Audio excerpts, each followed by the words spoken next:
ഇന്ന് ചിറ്റമൃത എന്നുള്ള ഒരു ഔഷധത്തെ കുറിച്ച് സംസാരിക്കാം.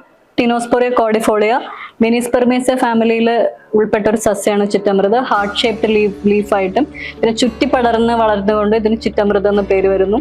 അതുപോലെ അമൃതിന് സമാനമായ ഗുണങ്ങളുള്ളത് കൊണ്ടും അത്രയ്ക്കും ഒരുപാട് ഔഷധ ഗുണങ്ങളുള്ള ഒരു ചെടിയാണ് ചിറ്റമൃത്.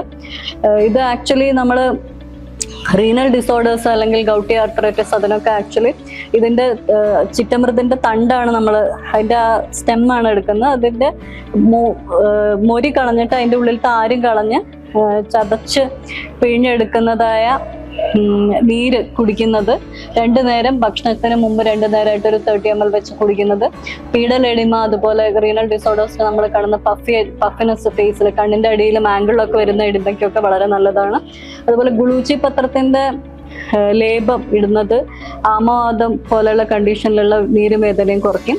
പിന്നെ പ്രത്യേകിച്ച് ഈ മെനോപോസ് സമയത്ത് കാണുന്ന ഹോട്ട് ഫ്ലഷസിന് ചിറ്റമൃത് വളരെയധികം നല്ലതാണ്.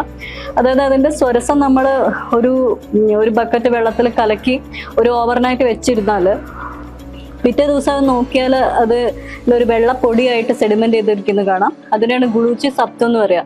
അപ്പൊ അതിലൊരു 2 നുള്ളെടുത്തിട്ട് തഴുതാമ വേരിന്റെയും ഉണക്കമുന്തിരിയുടെയും കഷായം ഉണ്ടാക്കിയിട്ട് അതിൽ ഈ ഗുളൂച്ചി സത്വത്തിന്റെ 2 നുള്ളിട്ടിട്ട് കഴിക്കുന്നത് ഹോട്ട് ഫ്ലഷസിന് വളരെയധികം ഉപയോഗമാണ്.